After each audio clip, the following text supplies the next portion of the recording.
Jeff Tittel, we just heard a press conference about the bill that's proposed to eliminate sending the waste from hydraulic fracking into New Jersey. Let's talk a little bit about the environment in general. Last week we heard from the Commissioner of the DEP on various aspects of the environment. The Sierra Club put out a pretty scathing press release on that. How would you rate the governor in terms of steward of the environment?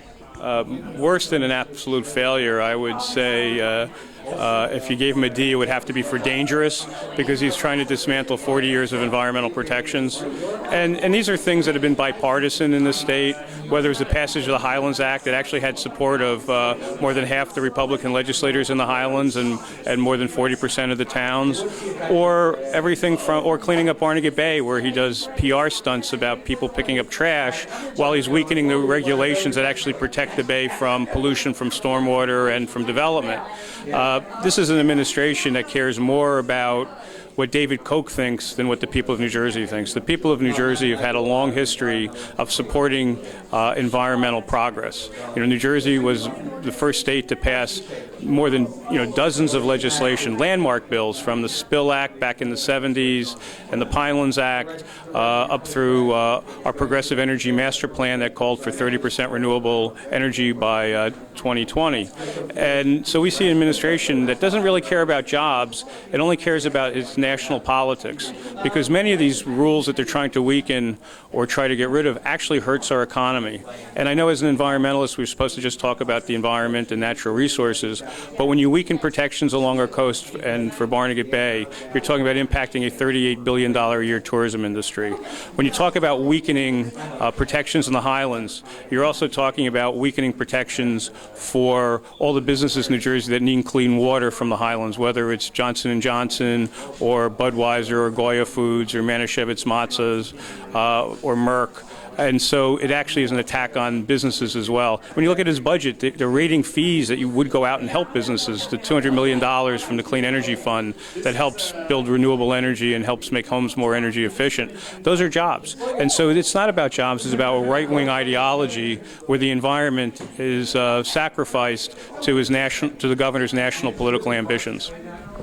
A related question, how would you rate the legislature in terms of being a steward of the environment? Right now, I would rate them probably a C-. They've done some good things. They've also passed some bills that Christie vetoed, but there's a lot more they need to do.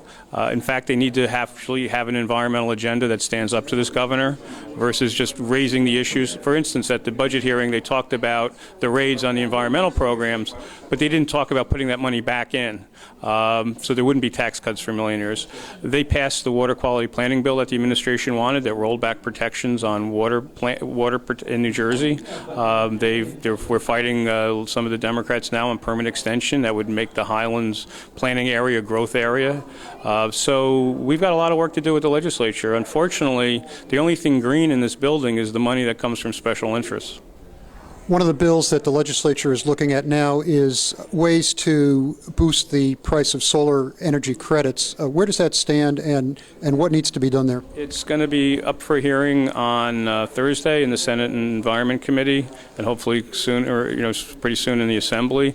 What it's going to do, or what we hope it will do, is give assurances to the market, because solar is now a market-based system where we sell credits that are bought and traded to help build solar in New Jersey. And I just wanted to just sort of a little statistic. A year ago at this time, before the governor pulled out of RGGI, the Regional Greenhouse Gas Initiative, solar was selling, credits were selling for $650 a credit.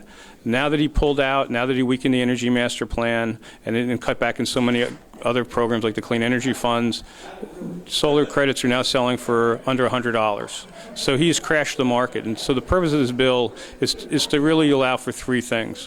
One, to put assurance in the market by allowing for long-term contracts. Two, to expand what's called the renewable portfolio standard, which is the amount of renewable energy that's produced every year, so there's more of a market.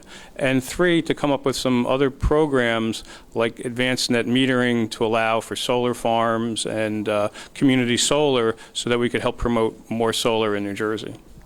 One of the themes that came out of this press conference was the battle between the big money interests and the average New Jersey resident who has to drink water and breathe the air. What can the average resident do to ensure that the environment is safe? Well, I think part of it is to be active and to let their legislators know. And part of it is also for New Jersey businesses to realize that if we take in fracking wastewater in New Jersey, there's less capacity for their businesses and for their businesses to expand or grow here. And we should not be giving away capacity in sewer plants that we paid for with our tax dollars to some company, multinational gas company bringing in waste from Pennsylvania or Ohio into New Jersey, because it actually hurts our economy as well as pollutes our waterways. So it's actually a lose-lose for New Jersey, because we lose capacity for our businesses and we get all this extra pollution that we do not need. New Jersey needs more pollution, like I don't know what. I mean, it's like you can't even say it with a straight face. Jeff Tittel, thank you.